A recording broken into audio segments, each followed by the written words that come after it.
With another video. I overheard someone say that marriage is overrated. A lot of women say, I like the strong silent type. Well, a lot of men like the feminine silent type. And for sure, it's going down. So a lot of times people are not getting the value. When to speak and when to be quiet is one of the most powerful. She's going to be aggressive, thinking that. And as someone who's been married for 12 years, he's driven, not lazy. And this will make yourself and get on the right path. That understand that you might be doing a disservice to your daughter. If you don't help her understand vetting and proper decision making, now she's going to be a basket case later. If you don't help her understand emotional intelligence, she's going to hold on to a lot of emotional baggage. If you don't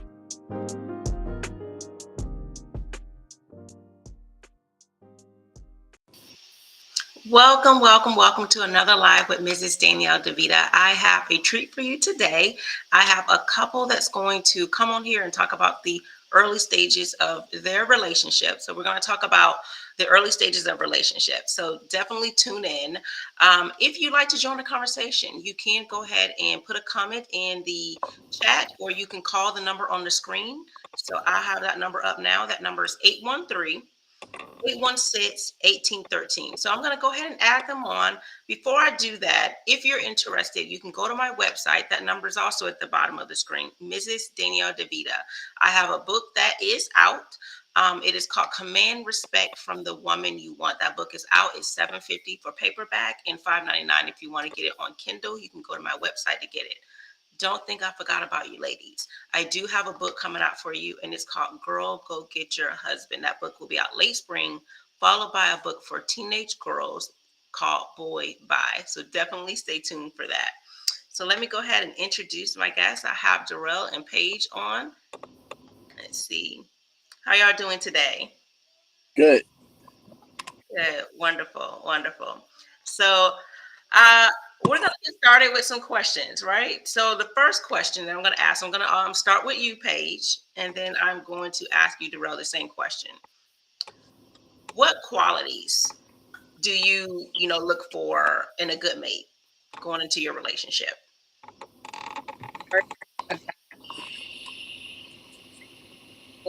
Hard work.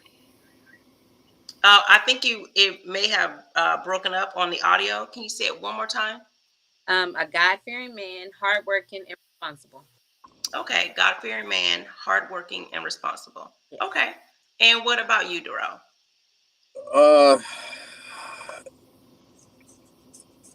Well, say the question one more time. My bad. What qualities do you look for in a mate when going into a relationship? She said a God-fearing man, a hardworking man, and what was the other one again? Responsible. And responsible. And what are your qualities that you look for? God-fearing woman, hard-working woman. I like an open-minded woman also. So what do you mean? Like just open to doing anything. You know what I'm saying? Trying something new for once. Okay. So now let me ask, based on what you guys said, do you guys feel that you see those qualities in each other?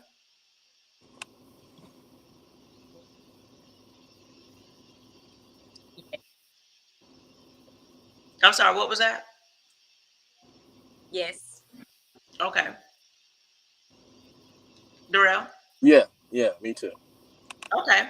The second question is, why did you choose your partner?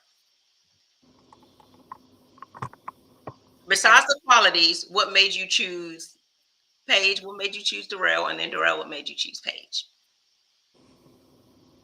I feel like I chose him because he did everything that he said he was going to do on the first date. The first time I talked to him, everything he said he was going to do, he did. Okay. So you like people who do what they say they're going to do? Yeah. Okay. Darrell?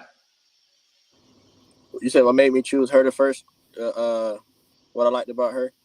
Yeah. What made you choose her? She very beautiful, and she's smart, and I think she can push me. She makes me think when we talk, so I like that. So you don't like just mindless talking. You like people who have something to say. Yeah, she catch me with curveballs sometimes, so that's pretty cool. Okay. All right. So question number 3: what value does your partner add to you? Paige, I'll go with you first. I would say he adds a sense of calmness, a sense of peace, and vulnerability. I feel like I'm able to be vulnerable with him. Okay. Okay. Tip mine. That's what's up. You say you feel the same way, Darrell? Yeah. That's my piece when we get together, man. That's like a piece of mind. So she definitely does that. You said she adds peace to your Yeah. Peace. She's easy to talk to, so it makes everything great. Okay, so I'm gonna move to the next question. Um Starting with you, Paige. I'm gonna ask you, it's a double question. Okay. What are your thoughts of masculinity and what is your thoughts of femininity? Um. So I would say for a woman, I would say helpful. I would say kind. I would say nurturing, gentle, sweet, understanding, prayerful, and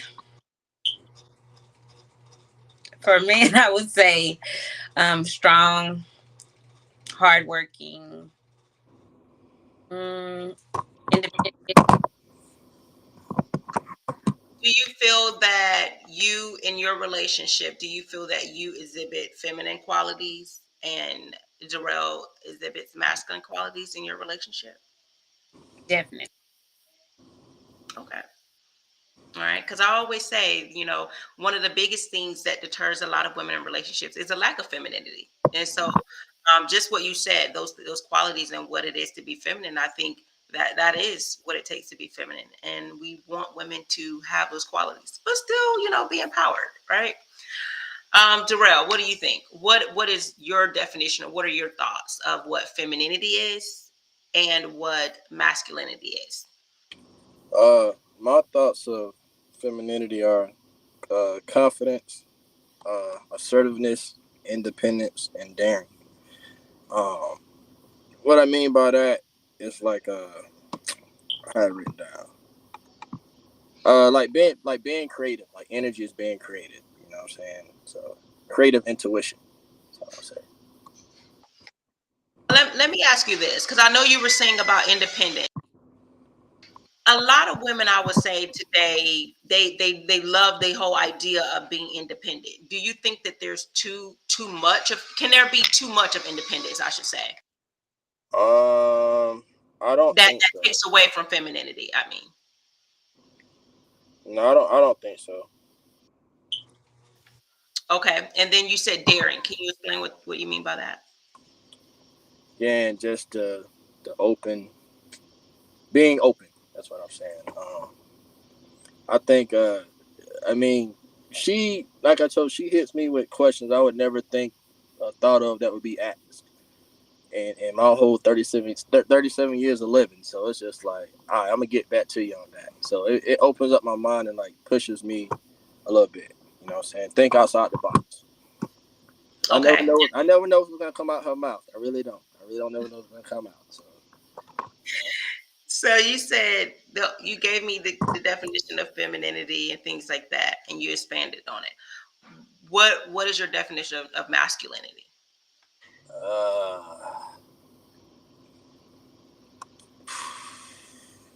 that's a good one. I think she hit it on the head with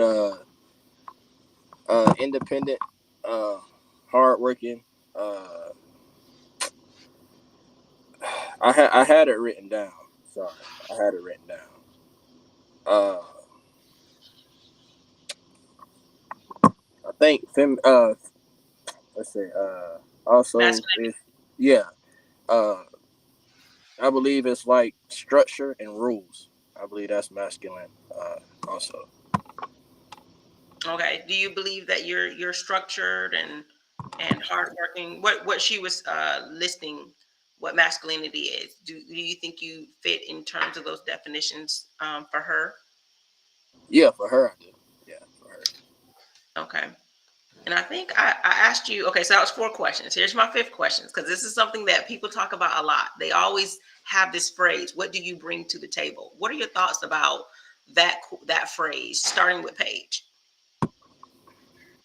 What are my thoughts, or what I'm bringing to the table? No, what are your thoughts when people ask that question? Or what do you think?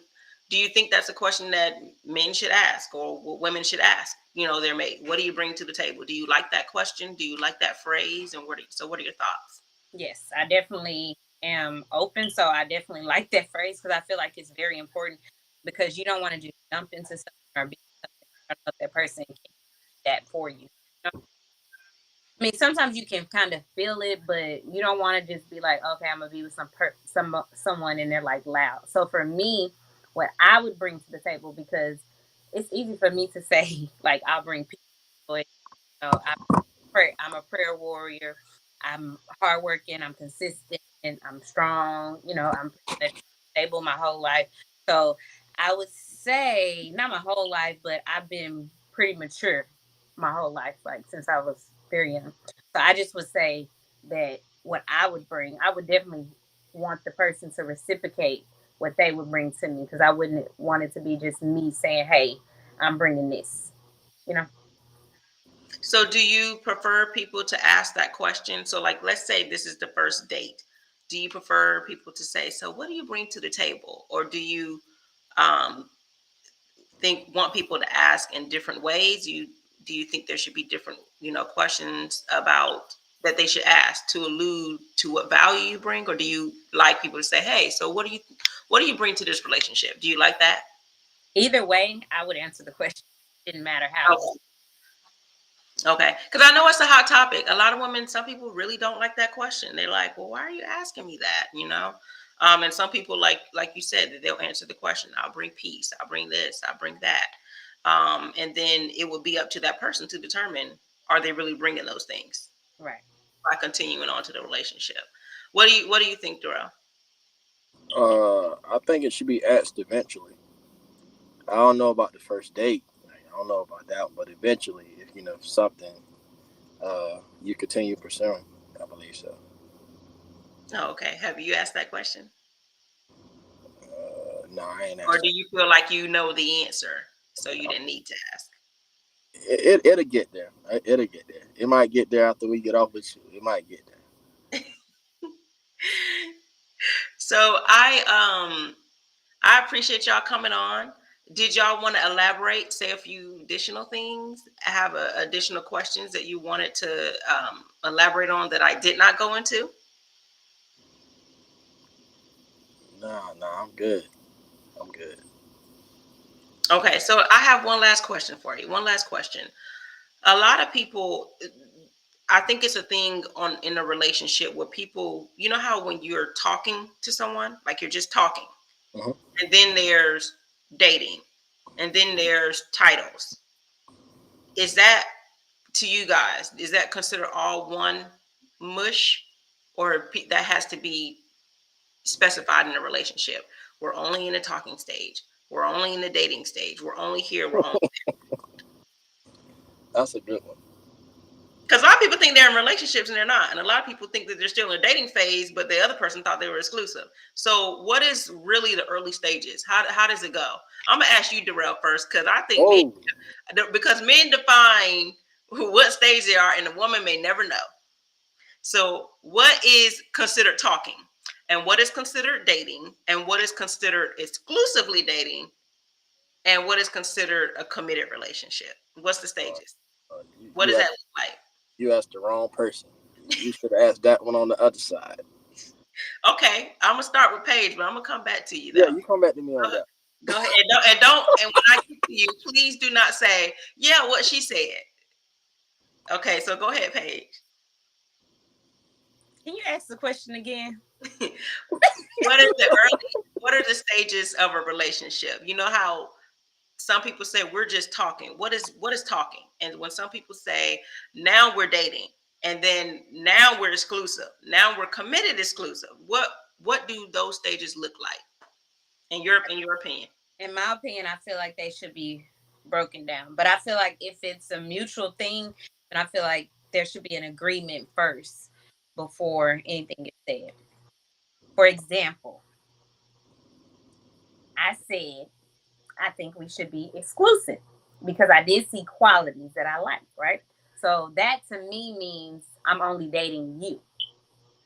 Okay, so exclusive means dating you. What is dating but not exclusive? Like when people are they're dating, but they're dating, because there are women that like to do that sometimes. We're just dating. We're just going on dates. So what is that? Exhausting. No, I'm playing. It's like when you date more than one person. Okay. Mm-hmm. And what's talking? Talking over the phone, text messaging. But y'all not really right meeting. Y'all not. Oh, you're saying talking is y'all not even meeting up. Y'all not really going on dates. Y'all just you just talking. Mm-hmm. Okay. So I guess people need to stop saying we talking when they going on dates. Okay. I don't say talking, So talking really just mean we just talked on the phone, not really in person, or maybe in person, but y'all never went on a date. Right. Mm-hmm. And y'all definitely not exclusive. Okay. All right. Well, I appreciate y'all being on because I typically I haven't had a couple come on yet, but I do like to see how other people are thinking when they're out in the dating phase, because a lot of people say dating is hard. It's hard finding the right person. It's hard sticking it out. So it's good to have a couple on. I appreciate y'all coming on. Okay. No problem. All right. Yeah. Thank you. And guys, if you are listening on the live stream or after the fact, you can still put something in the chat, but you won't be able to call in at this time. So we are ending the live stream. So you all take care. All right. You too. All right. Live in a world where femininity, marriages, family, and courting is no longer valued. We live in hookup culture, situationships, and struggle love.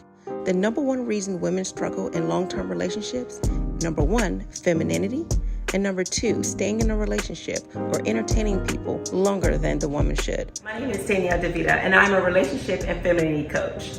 I've been married for 12 years, and I want to help you get on your feminine journey and vet for the right man today. For more of my content, you can visit MrsDanielleDeVita.com, or you can go to YouTube, Instagram, or my Facebook page. Get on your feminine journey today.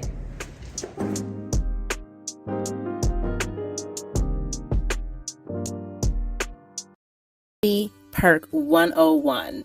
So a lot of times women say that you can't afford me. And if you want to be a feminine woman, realize that you are not an escort. And committed relationships ought not to be transactional. As you rest in your femininity and learn your worth, you will realize that the men you are with should see you as invaluable and priceless like no other. And yes, you can have shopping sprees, 5-star dinners, and trips, but those things won't make you different and won't set you apart. Things that are priceless and invaluable, money can't buy. Money can't buy peace in a relationship. Money can't buy your love. Money can't buy your joy, your joyful spirit. It cannot buy your gentleness, kindness, your self-control is in controlling your emotions and how your responses to things, your personality, your attitude or mindset as a whole. If you notice, these are also fruit of the spirit from the Bible, right? If you're looking to be a Proverbs 31 woman, you definitely want to make sure you have these. So if you're having talking points of you can't afford me, realize that these are talking points of a basic chick or a modern woman. You want to be different. So get on your feminine journey today. You can also visit MrsDanielleDeVita.com or visit me on other social media platforms.